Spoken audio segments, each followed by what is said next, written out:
It's part ski marathon, part Norwegian history, part street festival.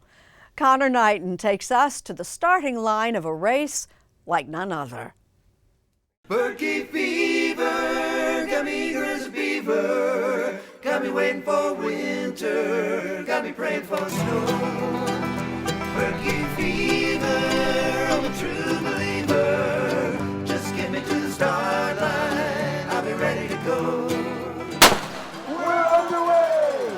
Each winter, thousands of cross-country skiers from all across the world travel to the Northwoods of Wisconsin to travel more than 30 miles between the towns of Cable and Hayward. The American Birkebeiner is the largest cross-country ski race in the country, and the enthusiasm here is contagious. We all got the Birke fever, and it's just the excitement that builds about not only the race, but the whole event of Birke Week. The official Birkebeiner race, Birke for short, can fly by in a couple of hours for the most elite skiers. But leading up to the main event, there are days of activities. There are shorter races for children. There's a Birke, where dog lovers ski with their pets. Teams of 6 compete in giant ski races.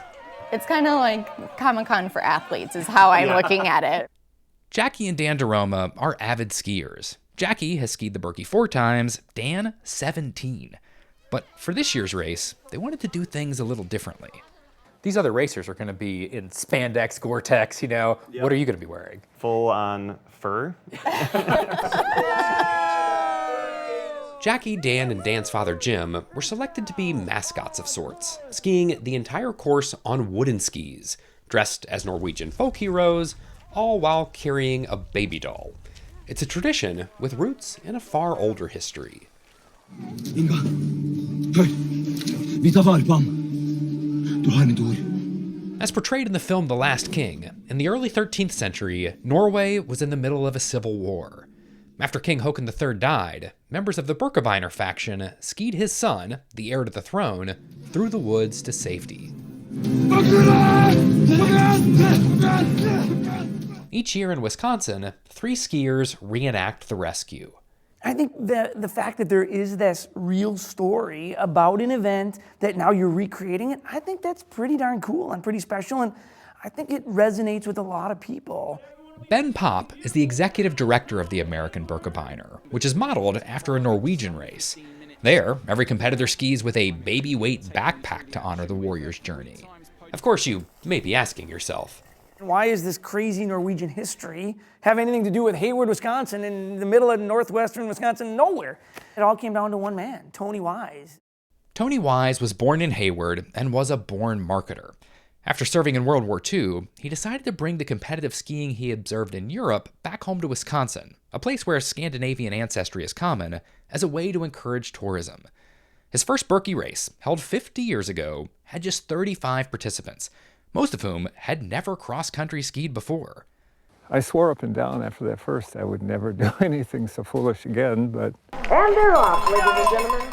Today, at age 75, Ernie St. Germain is the only competitor who's participated in every single race. But there are more than 2,000 athletes who've appeared in 20 or more contests, which can turn into grueling, all-day endeavors. The Birke attracts skiers of varying ages and ability levels. You're really going to discover who you are. It's one of the toughest marathon courses in the world. So let yourself kind of glide a little. There you go. Good. That challenge is what attracts elite skiers like Olympian Caitlin Gregg, who's won the women's race a record-setting 5 times. The Birke course is unlike any other ski course that we get to race, not only here in the United States, but also around the world. And I think that its terrain is so unique and so challenging that people just, myself included, love that aspect of it. The race itself has faced challenges posed by warmer winters. In recent decades, it's been canceled twice due to lack of snow.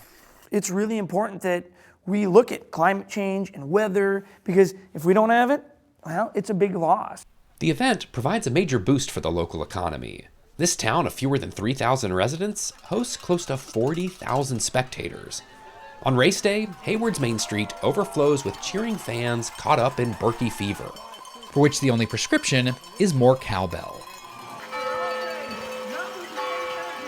The church bells signal the arrival of the first finisher. David Norris won this year's men's race with a commanding lead. Caitlin Gregg came in third in the women's division. But the biggest cheers of the day were reserved for the Doromas. Nearly 7 hours after leaving the starting line, they skied onto Main Street and swapped out the baby doll for an actual baby. Are you gonna save you today? Their daughter Clara played the part of Prince Haakon for the final few blocks.